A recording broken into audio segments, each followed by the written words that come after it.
Buenas tardes. Acompáñenme a hacer una oración, por favor. Padre, en esta tarde quiero suplicarte que tu Espíritu Santo abra nuestra mente y que nuestro corazón esté atento a tu palabra. Señor, este momento es sagrado porque vamos a profundizar y meditar en tus palabras. Y te ruego que hoy lo que tú nos tengas sea de riqueza, que yo pueda, Dios, transmitir lo que tú tienes para tu pueblo, Señor. Padre, y que ya sea en línea, personas que nos están viendo a través del video o aquí en persona, salgamos enriquecidos, fortalecidos, Señor. Padre, o cualquier otra meta que tengas para nosotros hoy. Gracias por el privilegio de escuchar y predicar tu palabra, y es en el nombre de Jesús que oro y pido esto. Amén. Pues saludos de la región hermana en el sur. Gracias por permitirme estar acá, es una bendición. El título del sermón es Cuando ni la vida ni la Biblia tienen sentido. ¿Te has sentido alguna vez así? Es que esto no tiene sentido en mi vida. O voy a la Biblia y es que no entiendo, parece que no tiene sentido lo que leo.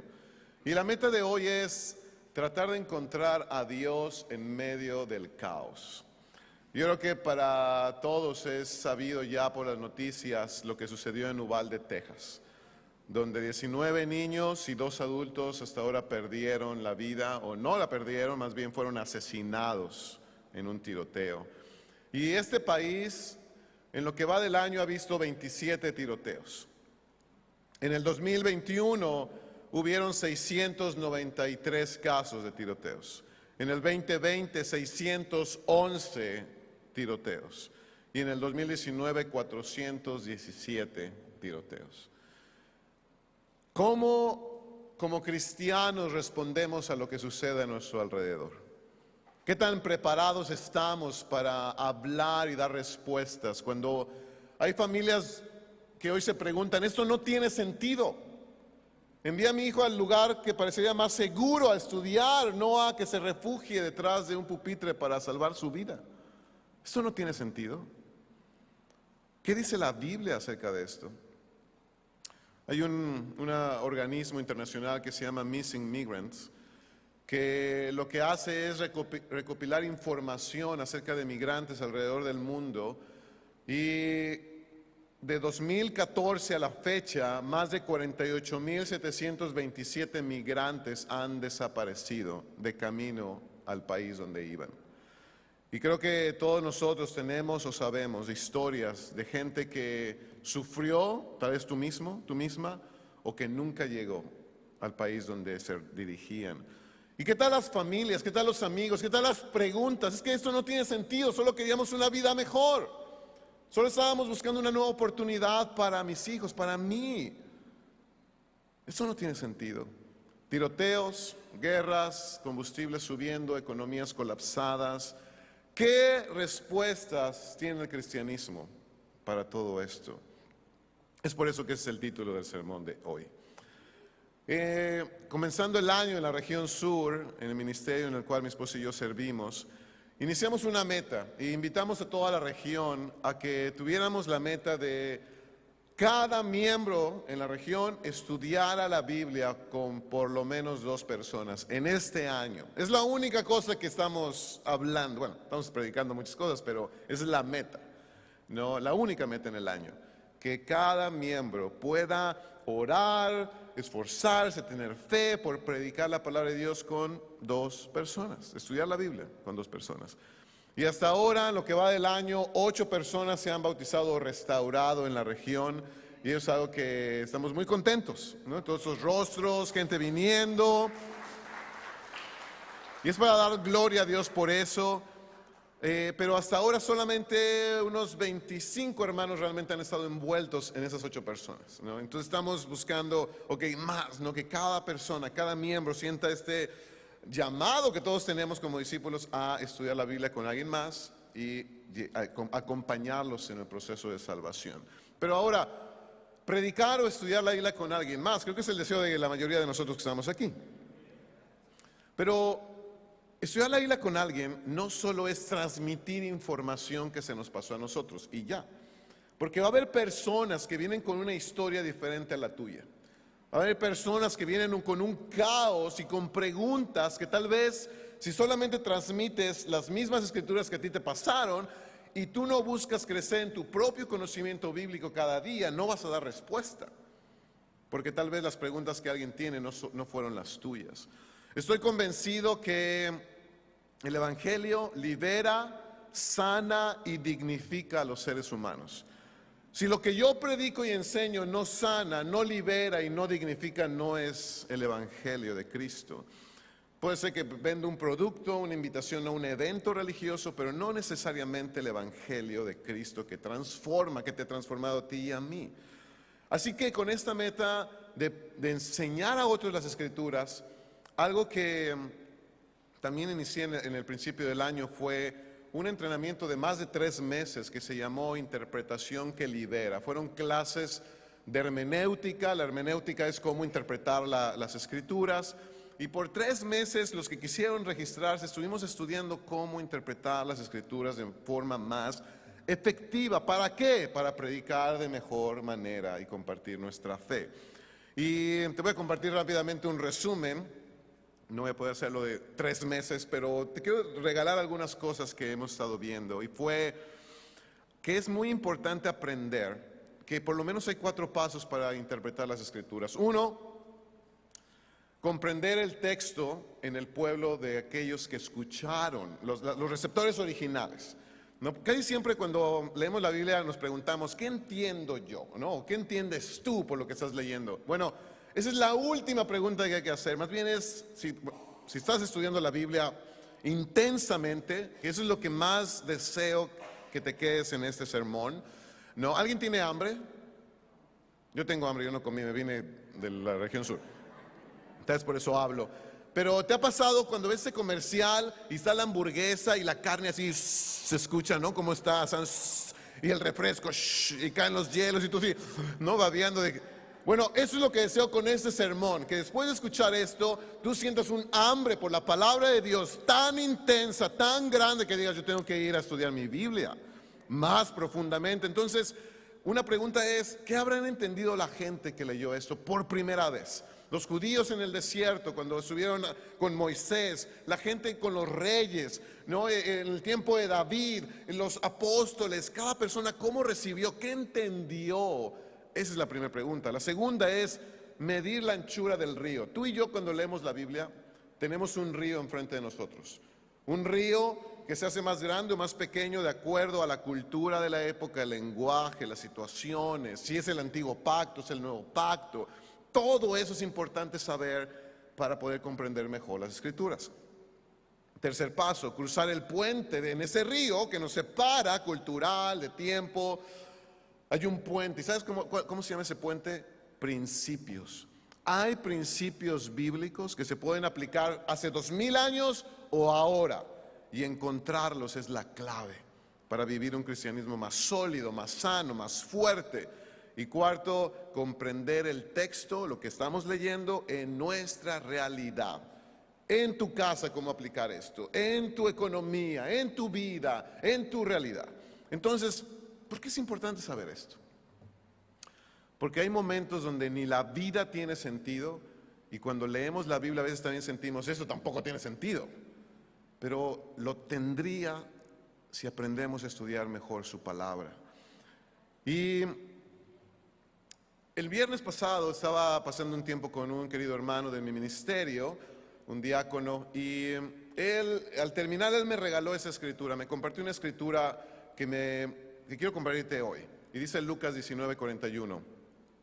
Al acercarse a Jerusalén, Jesús vio la ciudad delante de él y comenzó a llorar, diciendo, ¿cómo quisiera que hoy tú, entre todos los pueblos, entendieras el camino de la paz? Pero ahora es demasiado tarde y la paz está oculta a tus ojos, porque no reconociste cuando Dios te visitó. Y mira, aquí Jesús estaba de camino a Jerusalén y ya eran los últimos días en la vida terrenal de Jesús, iba a ser asesinado en la cruz. Y de camino él ve Jerusalén de lejos y comienza a llorar. Tal vez has leído esa parte donde él está llorando, está triste y le dice a Dios, ¿no?, en oración: cuántas veces he querido juntarte, ¿no?, como la gallina junta sus polluelos. Está triste, está clamando por Jerusalén, pero también porque sabía lo que iba a pasar. En el año 70, un soldado, un hombre muy poderoso romano, un general, llegó para poder, no conquistar porque estaban conquistados, pero para incursionar dentro de la ciudad de Jerusalén. Pero como Jerusalén está en un lugar muy alto y además con murallas muy fuertes, lo que hicieron fue cerrar los caminos para que no entrara ni comida ni agua a la ciudad. ¿Te acuerdas cuando Jesús va cargando la cruz y las mujeres están llorando? ¿Y Jesús qué les dice a las mujeres? No lloren, lloren por ustedes. Porque lo que venía iba a ser tan cruel en el año 70 que hay historias que dicen que hasta mamás comieron a sus hijos, a sus bebés, por el hambre tan grande que hubo en este periodo histórico. Estamos hablando de cosas terribles. Y Jesús está llorando, y dice: ¿cómo quisiera? Y el clamor de Jesús es: quisiera que hubieran entendido, que hubieran entendido. Y sabes, para mí esto es clave, porque Él está diciendo: entendido el camino de la paz. Tanto dolor hoy porque no entendemos el camino de la paz. Vemos las noticias como las que te mencioné y suena tan terrible. Pero ¿qué tal en los hogares? ¿Qué tal cuánta violencia, gritos, maltratos, humillación hay en los hogares? Hay en tu matrimonio, o con tu relación con tus hijos, o en tu trabajo. Cuánto tú lo sufres contra ti o tú lo haces a otros. Y muchas veces es lo mismo. Tal vez Jesús llorando diciendo: ¿cómo quisiera que entendieras el camino de la paz? El camino de hablar y transmitir paz, de proveer paz a los demás. Y Él dice: porque no reconociste cuando Dios te visitó. Y eso es lo que le pasa a muchas personas, no reconocen. Dios está a la puerta, Jesús está a la puerta. Invitaciones, de muchas maneras Dios te llama, con muchos sucesos, y no entendemos, no escuchamos. Y es ahí también donde sentimos: la vida no tiene sentido. Luego nos preguntamos: la vida no tiene sentido, o la palabra de Dios no tiene sentido. Y mira quién dijo esta frase. Dice así: en esta vida nada tiene sentido, todo es una ilusión. ¿Quién dijo esto? Ok, si vemos la escritura completa, Eclesiastés 1:1 dice: estas son las palabras del predicador, hijo de David, que fue rey en Jerusalén. Y este hombre, hijo de este gran David, dijo: en esta vida nada tiene sentido. Eso está en la Biblia, en tu Biblia. Y este hombre dice: nada tiene sentido, todo es una ilusión. Y no sé si te ha pasado que a veces podemos ir a preguntas como, o tener preguntas como: ¿por qué el sufrimiento? ¿Por qué la maldad? ¿No? ¿Por qué esta enfermedad de mi familiar o este amigo? ¿Por qué le pasó esto? O en mi propia casa. Cuando no tenemos explicación para tragedias, injusticias, desastres, caos a nuestro alrededor. ¿Por qué personas que parece que son tan malvadas les va bien? ¿Por qué a los justos les va mal? ¿No has tenido esas preguntas a veces? ¿Cuál es el propósito de la vida al final de cuentas? Y mira, la palabra absurdo aquí en Eclesiastés aparece unas 33 veces. Y la palabra absurdo realmente es una traducción moderna, pero la palabra original es vanidad, ¿no? Dice vanidad de vanidades, y se repite, y todo es vanidad, y todo es vanidad. Y absurdo significa algo contrario a la lógica. Pero la palabra original, que es vanidad en el hebreo, significa vapor, respiro. Y lo que está dando a entender es que las cosas a las que el escritor de Eclesiastés dice que son vanidad, le está diciendo es que son cosas transitorias, como el vapor, que no trae satisfacción. ¿Cuántas veces has hecho algo o comprado algo que sientes: oh, eso lo quiero mucho, y te has esforzado, pero ya lo tienes y ya no sientes alegría? Y ahora quieres otra cosa o hacer otra cosa más, ¿no? Porque no trae satisfacción y empiezas a sentir: todo es vanidad, Todo es tan ilusorio. ¿Te has sentido así alguna vez? ¿Cómo mantener la esperanza en un mundo así? Cuando realmente, por ejemplo, ¿por qué se vende?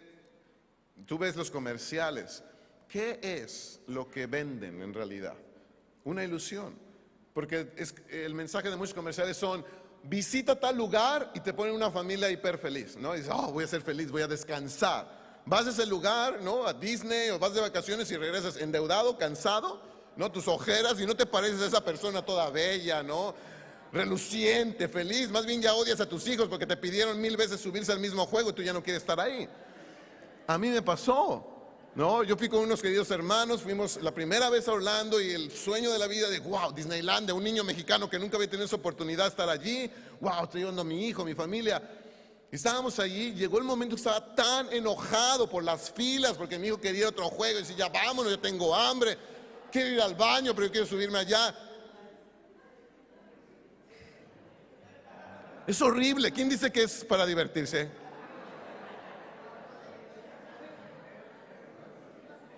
Pero es ilusión, ¿estás de acuerdo? Nadie te dice eso en un anuncio de vacaciones.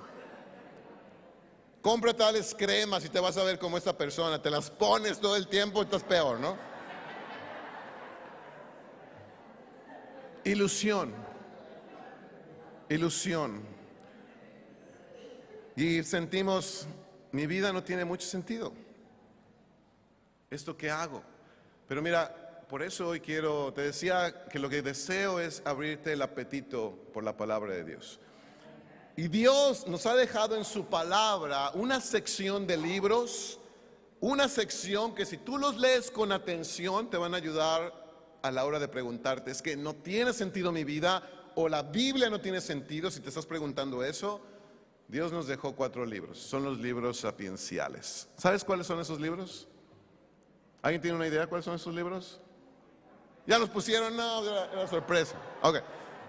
Libros sapienciales son Job, Proverbios, Eclesiastés y el Cantar de los Cantares. Y estos libros nos hacen 5 llamados. Los llamados son a reflexionar. Cuando tú lees en verdad esos libros con atención, te llevan a reflexionar seria y humildemente. Nos invitan a tener los ojos bien abiertos en la vida. ¿Cómo es cuando andas con tu celular? ¿Has visto a alguien con su celular ahí caminando y que después se cae? ¿O se topa con algo? Tal vez tú, ¿no? Bueno, hoy en día tú dices, ay, no, pues te deja tu celular. Pero hay cosas que nos distraen y no tenemos los ojos bien atentos. Nos perdemos, nos lastimamos. La Biblia o esos libros nos llevan, abre tus ojos, pon atención. Respeta los dictados de tu conciencia. ¿Cuántas cosas hacemos contra nuestra conciencia? Y después decimos, ay, perdón, me equivoqué. Si hubieras escuchado tu conciencia, no estarías pidiendo ni perdón, ni dañando, ni nada de lo que te pasó. Utiliza el sentido común. El sentido común es de lo menos común que la gente usa. Y la Biblia nos enseña, usa el sentido común y no eludir a las preguntas más perturbadoras de la vida. Mira, muchas veces, los que somos tal vez más mayores, tuvimos una generación donde era, porque la Biblia dice, oiga señor, oiga pastor, pero ¿por qué? ¿No? Una pregunta hay alguien, un joven, un niño. Pues porque la Biblia dice, chamaco. No, pues es que no entiendo. No, tú crees en la Biblia y ya. Esa respuesta hoy ya no es válida. Ya mucha gente dice, ¿y qué? Yo no creo en la Biblia. Necesitamos mejores respuestas. Y necesitamos profundizar en la palabra de Dios para no tener miedo a las preguntas perturbadoras, tal vez de tus hijos, tal vez de un amigo que quieres estudiar la Biblia, pero te hace una pregunta y tú, ya no sé, mejor ya no estudiamos. No, prepárate, capacítate, porque hay respuestas obviamente en la palabra de Dios. Mira, estos libros tienen algo en común, estos 4 libros. ¿Cuáles son los 4 libros? Job, Proverbios, Eclesiastés y Cantares. Muy bien, ya terminé mi sermón, gracias. No. Proverbios 1:7 dice, el temor del Señor es el principio de la sabiduría. Reverencia a Dios es el principio de la sabiduría. Y sabiduría significa discernimiento o entendimiento. la vida es muy corta como para no usar sabiduría. Por no tener sabiduría cometemos tantas pecados, errores, nos lastimamos. La Biblia nos llama ten sabiduría, pero comienza con reverencia al Señor, temor al Señor. Esto fue lo que le faltó a Jerusalén cuando Jesús está llorando. No entendieron, no había esta reverencia. En Eclesiastés 12:13 nos dice, aquí culmina el relato. ¿Te acuerdas de este hombre que dice, la vida no tiene sentido? Así comienza.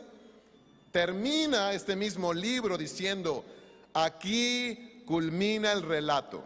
Mi conclusión final es la siguiente: teme a Dios y obedece sus mandatos, porque ese es el deber que todos tenemos, que tenemos todos. Así concluye su libro esta persona que sentía la vida no tiene sentido. O sea, una relación con Dios le da sentido a la vida. Y estos libros también nos dicen 4 cosas muy importantes, 4 llamados. 1, aprende a escuchar. 2, aprende a mirar. 3, aprende a pensar. Y 4, a reflexionar. Cuando tú lees todos esos libros, te vas a dar cuenta que hay esa invitación constante. Mira, cuánto dolor evitaríamos si practicáramos estas 4 cosas.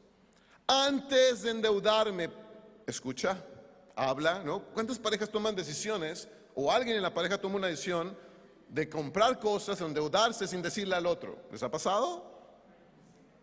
¿Cuántas decisiones toman sin consultar a sus hijos, los que tienen familias, que tienen hijos?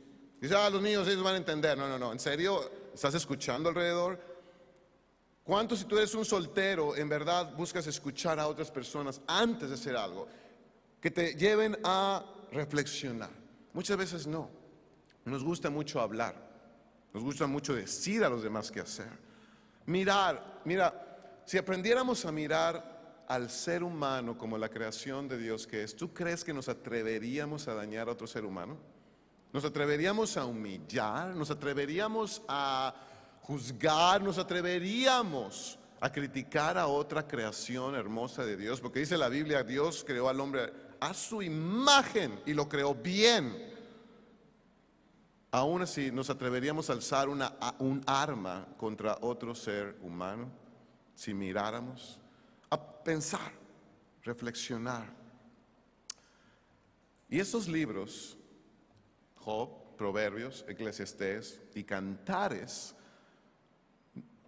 algo muy importante que debes saber es que son un equilibrio teológico. Me decía, ay Alberto, ya empiezan las palabras, pero sí, es importante que lo sepas. Cuando tú lees un texto, tal vez lo has escuchado, si tú lees un texto fuera de contexto, hay el peligro de que lo interpretes mal. ¿Estás de acuerdo? Bueno, lo mismo aplícalo en esos 4 libros. Si tú lees un libro solo, sin conocer los demás, corres el riesgo de aplicarlo muy mal. Y hoy te voy a explicar por qué. Te voy a dar un ejemplo. Vamos con Proverbios. Proverbios 11:13. Dice, el chismoso, no voy a decir quién es, el chismoso anda contando secretos, pero los que son dignos de confianza saben guardar una confidencia. Eso es claro, ¿verdad? Es simple, es lógico y se puede poner en práctica rápido. Otro ejemplo. El odio provoca peleas, pero el amor cubre todas las ofensas. Es práctico, puedes vivirlo. Si lo vives, vives en sabiduría y vas a ser bendecido o bendecida. Pero la pregunta es, ¿todos los proverbios son así igual de sencillos? ¿La vida es tan lógica y tan práctica como lo mencionan los proverbios? Veamos otro ejemplo. Los perezosos pronto se empobrecen. Los que se esfuerzan en su trabajo se hacen ricos. ¿Qué quiere decir esto?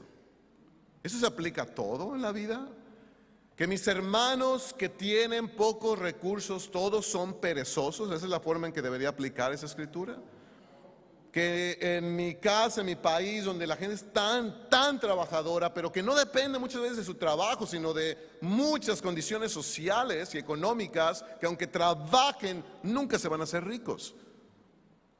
¿Eso cómo lo aplico? Yo creo que todos tenemos refranes en nuestros países, ¿no? Vale más pájaro en mano que ciento volando. Vale más lo malo conocido que lo bueno por conocer. Vaca de muchos, bien ordeñada y mal alimentada. Vale más cabeza de ratón que cola de león. Y tal vez tú sabes muchos, ¿no? Ahí en la región sur me empezaron a decir un montón de refranes. Lo interesante con los refranes, porque Proverbios es una colección de sabiduría y de refranes que nos dejó Dios con una meta, con un sentido. Pero algo que tiene Proverbios es que ve la vida como haces esto, vas a lograr aquello. Por ejemplo, Proverbios 22:4 dice, la verdadera humildad y el temor del Señor conduce a riquezas, a honor y a una larga vida. Ok, ¿qué quiere decir? Esa escritura enseña que si un cristiano es pobre, ¿quiere decir que no es humilde? Que nuestros hermanos en otros países, en el tercer mundo, que aman profundamente a Dios, pero no tienen los recursos económicos suficientes, no viven en humildad. Eso quiere decir. Y mira, a esto me refiero cuando te menciono, la Biblia sí tiene sentido cuando la conocemos. Job 3:1. Vamos a otro libro sapiencial.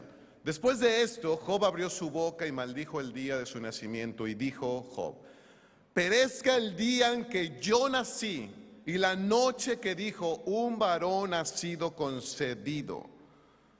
¿Qué nos enseña esta escritura? Nos enseña que debemos maldecir cada vez que nos va muy mal en la vida. Nos enseña que en los peores momentos la maldición es lo primero que debe salir de nuestros labios. Yo creo que no. Pero otro ejemplo, en Eclesiastés 10:19, para el placer se prepara la vida y el vino alegra la vida y el dinero es la respuesta para todo. ¿Qué tal este mensaje?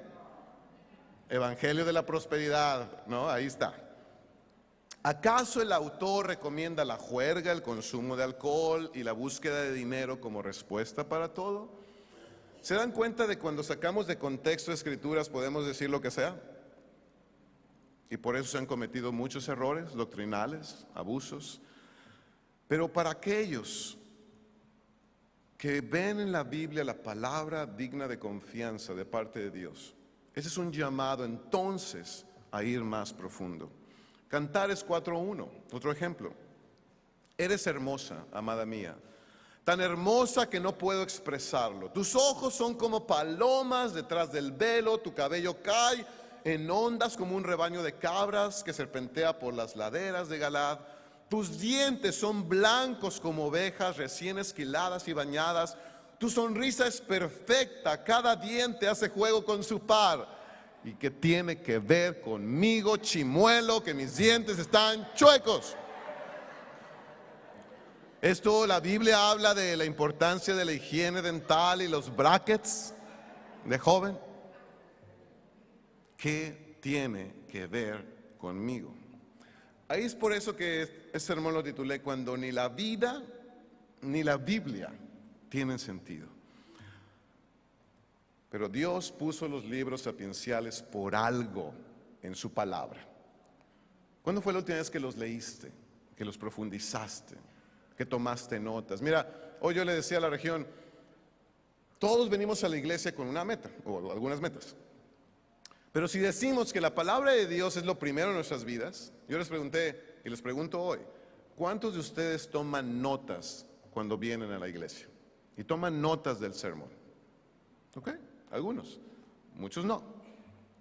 Yo te animo, cada vez que estés ante la palabra de Dios, ya sea a solas, en la mañana o en la hora que tú tengas un devocional, cuando estés en un sermón, toma notas, aunque sea llévate una idea en la cual tú digas, esto quiero ahondar, esta pregunta, esta escritura, quiero aprender de memoria, practicarla, preguntar, pero no te vayas como si nada hubiera pasado, porque creemos que la palabra de Dios, o que la Biblia es la palabra de Dios, digna de confianza. ¿Estamos de acuerdo en eso?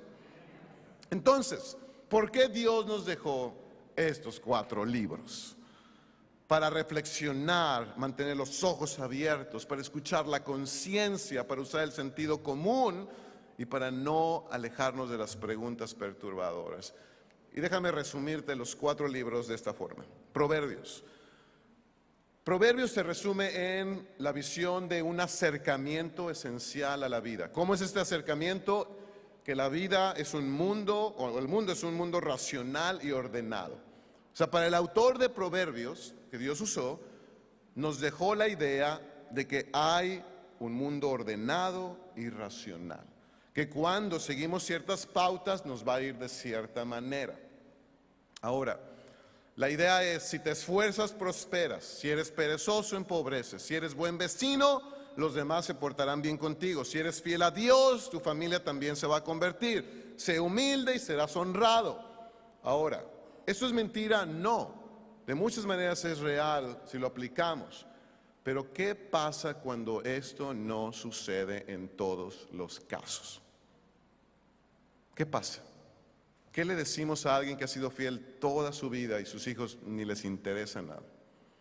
¿Qué le decimos a alguien que ha sacrificado y dando tanto a Dios y a los demás y está enfermo o enferma de una enfermedad terminal, terrible y angustiosa? ¿Qué respuesta damos?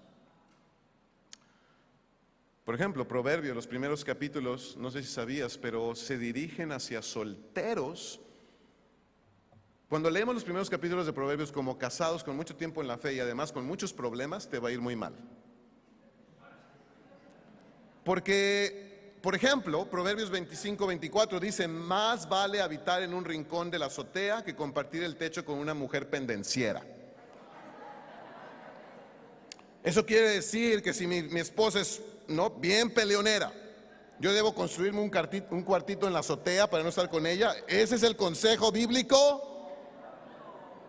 No, lo que pasa es que los primeros capítulos y en general gran parte de Proverbios es para entrenar gente joven en una vida de devoción a Dios, que lleven una vida correcta. Así que antes de que te cases, piensa bien con quién te vas a casar. Y también con las mujeres, los hombres perezosos, pendencieros, los hombres borrachos, los hombres infieles. Toma buenas decisiones. Pero la gran pregunta es, ¿la vida siempre es así, racional y ordenada? Veamos una excepción. Te voy a mostrar 3 excepciones que Dios las puso. Job. ¿Conocen el libro de Job? ¿Has escuchado la historia? Si hoy ya tienes cara de, yo no sé de qué estoy hablando, bueno, es para que leas hoy todo el libro de Job. Pero la historia de Job es de un hombre muy justo y bueno, que le pasaron cosas muy malas. Ese es el resumen. Pero era tan bueno y tan justo que hasta Dios lo presumía. Hay una parte en la escritura en Job que dice que Dios habla con los seres celestiales presumiendo de él, sobre todo con el enemigo de las almas. Y después ya viene toda una historia de caos, de dolor, de tristeza en la vida de Job. Pero aquí está la primera excepción a la mentalidad de haces esto, haz A y va a pasar B así. Es una promesa. No, Job hizo todo lo que era correcto. Dios lo reconoció y aún así tuvo mucho sufrimiento. Las conclusiones del libro de Job son las siguientes. Dios es soberano, nosotros no. Dios lo sabe todo, nosotros sabemos muy poco. Dios es siempre justo, pero no siempre nos revela sus razones. Dios espera que confiemos en la integridad de su carácter, en su soberanía, aun cuando somos golpeados por la tragedia inexplicable. Ahora, dime algo, Dios en Job reprende a alguien. ¿A quién reprendió? A los amigos de Job. ¿Y sabes por qué? Porque ellos comenzaron a reprender a Job y decirle: tú estás como estás y te va como te va porque hay pecado en tu vida. Esa es la sabiduría de la época, esa es la lógica de haces esto, te pasa aquello. Es muy proverbios, por así decirlo. Entonces, en esta sabiduría, ellos creyeron: yo sé lo que te pasa, y dieron un juicio. Pero lo interesante es que Dios reprende a sus amigos y dijeron: ustedes no hablan de mi parte. Y Job tiene que pedir perdón, ¿no? Le dice Dios: ora por ellos para que yo los perdone. Entonces, aquí la Biblia nos habla de cuando asumimos que tenemos toda la información. ¿Cuántas veces hemos juzgado o maltratado o ignorado a personas a nuestro alrededor? Puede ser en tu misma casa, porque llegas a una conclusión pero no tienes toda la información. Que cuando de verdad hay la intención de hablemos, te das cuenta: hoy, perdón por pensar mal, es que no sabía. Pues si no sabías, pregunta. Pero ese es el problema. Ese es el problema, que creemos que tenemos todas las respuestas, y estos libros nos dicen: no hay todas las respuestas. Sé humilde, sé sabio, piensa, usa el sentido común. Los amigos de Job primero estuvieron ahí para tratar de consolar, pero después quisieron solo explicarle a Job por qué estaba mal. Y sabes, los cristianos deberíamos aprender en estos momentos de la vida, donde hay tanto dolor, tanto caos, donde mucha gente siente que no tiene sentido lo que pasa, deberíamos aprender a ser buenos amigos que consuelan, que traen paz, que traen tranquilidad a los corazones, en lugar de ser esos amigos que dicen: tú estás así por esto, no, yo sé lo que te pasa. Y solo la gente se siente juzgada, criticada, se alejan. ¿Lo has sentido? ¿Te ha pasado? ¿Lo has hecho? Saber ofrecer consuelo y esperanza es clave para predicar la palabra de Dios con efectividad. Segunda excepción, el fracaso. Eclesiastés. Eclesiastés es la otra excepción a Proverbios. Esta lógica de todo tiene orden, porque Eclesiastés lo que está diciendo es: yo busqué. Si tú lees todo Eclesiastés, te vas a dar cuenta que el escritor está diciendo: yo probé todo, toda la sabiduría, todo el conocimiento, probé también todos los placeres, compré lo que se me dio la gana, probé esto y aquello, y la vida no tiene sentido. Pero al final él reconoce: pero tener una relación con Dios es lo que le da sentido a todo. Y él concluye con eso, pero primero expresa su búsqueda de no encontrarle sentido en todo lo que él había hecho. Entonces, es el fracaso de querer acercarnos y decir: ok, todo puede tener un orden y todo puede ser racional, cuando a veces no lo es. A veces hiciste todo lo correcto por tus hijos, a veces hiciste todo lo correcto por tu matrimonio, a veces hiciste todo lo correcto en tu trabajo, y aún así tal vez no fue el resultado que tú esperabas. Pero eso sí, una relación con Dios nos ayuda. Tercero y última excepción: cantares. La irracionalidad del amor romántico entre marido y mujer. Proverbios nos da consejos prácticos para el matrimonio. Sí los hay, ¿no? Sí los hay para solteros y hay para casados. Pero mientras que Proverbios es muy lógico: haz esto y te va a ir aquel, vas a tener este resultado. Cantares es una alabanza al amor. ¿Te has dado cuenta? Al amor de todos los sentidos: romántico, físico, emocional. Hay tantas expresiones donde hay este reconocimiento a la belleza del otro. ¿Cuándo fue la última vez que tú reconociste lo bueno en otra persona, pero que se lo dijiste? Hoy te ves hermosa, no, te ves hermoso, ¿no? Y tu esposa y todo, pero no, maravilloso tu cabello. ¿Cuántos padres no son así? No, mi hijo es maravilloso, mira la bendición, la criaturita, ¿no? Y el niño ni habla, ¿no? Pero una cosa es sentir amor y aprecio por alguien, y otra es expresarlo y apreciarlo y declararlo. Sabes, yo sí creo que como cristianos seríamos mucho más poderosos si usamos nuestra lengua más para expresar este tipo de amor, aún en medio del caos, el desorden y muchas situaciones. Y sí, me refiero con personas que no son perfectas. Me refiero en tu casa, me refiero en la iglesia. Cuando dices, no estamos de acuerdo todo el mundo, o alguien hizo algo que no te gustó, pero encuentra algo bueno y exprésalo. Encuentra algo digno de alabanza y coméntalo. Eso es irracional. O dime, sí o no, es irracional que Jesús haya muerto en la cruz por nosotros. O sea, ¿qué de razón hay que siendo pecadores, Dios entrega lo mejor que Él tiene? Es amor irracional. Pero si muchos, yo conozco a varios que dicen, no, a mí mi esposa me hizo esto, pues ahora la paga. No, mis niños, no, hicieron esto, pues ahora les toca este castigo. Y no nos damos tiempo para hablar, escuchar, profundizar. Todo lo que queremos cambiar es solo el comportamiento exterior, pero muy pocos le entran al corazón. Y sabes, eso es algo genial. ¿Por qué? Al final, quiero concluir con esto. Génesis 1:1. Dios en el principio creó los cielos y la tierra. La tierra era un caos total. Las tinieblas cubrían el abismo y el Espíritu de Dios se movía sobre la superficie de las aguas. Si hoy tu vida en algún sentido es un caos total, quiero decirte que Dios no te ha abandonado, Él se está moviendo. Él se está moviendo.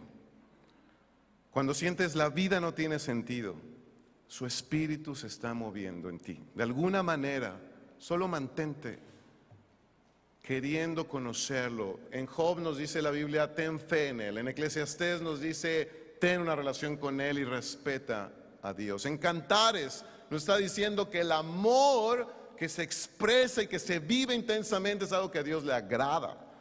Así que a veces la vida no tiene orden.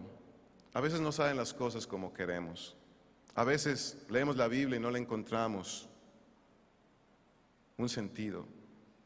Pero mira algo, ese sermón es para ti si estás sufriendo por cosas fuera de tu control. Que tal vez estás dudando de ti mismo o de ti misma o de la Biblia. Y quiero decirte, es muy normal ese sentimiento. Es muy normal. Muchos lo pasamos, lo vivimos, lo experimentamos y Dios no se enoja porque tengamos preguntas o estemos frustrados o enojados porque no nos salen las cosas como queremos. Por eso está Job en la Biblia. Ese sermón es para ti que tal vez has sido fiel por mucho tiempo y tampoco las cosas salen como tú esperas. Y es para recordarte que Eclesiastés está escrito para recordarte que un hombre también intentó todo y aún así se sentía como a veces puedes sentirte tú. Dios permitió que los escritores fueran personajes reales como tú y yo, los escritores de la Biblia, para dejarnos un mensaje. Y ese sermón también es para ti. Si tú crees que tu experiencia de vida es la única y que todos deben pasar por lo mismo que tú pasaste, porque no es así tampoco. Dios te ha llamado a ti y a mí para acompañar a la gente a encontrarse con Dios, no para imponerle tu experiencia personal, porque tu vida es muy distinta a los demás. Pero ¿sabes para qué si Dios te llamó? Para amar a la gente que entra por esas puertas, para escucharle, para prepararte a la hora de preguntas difíciles y para recordar, no necesito saberlo todo, ni entenderlo todo, pero Dios sí nos dejó la herramienta más bella, más perfecta, a la hora en que ni la vida, y pareciera que en su palabra tiene sentido. Pero ¿sabes qué? Al final, si sientes hambre por entender, y si escuchas a Jesús llorar por la ciudad, por tu casa, por tus amigos, y si cómo quisiera que entendieran, sé tú una herramienta para que otros entiendan la palabra de Dios y encuentren sentido en su vida. Gracias por acompañarme. Dios les bendiga.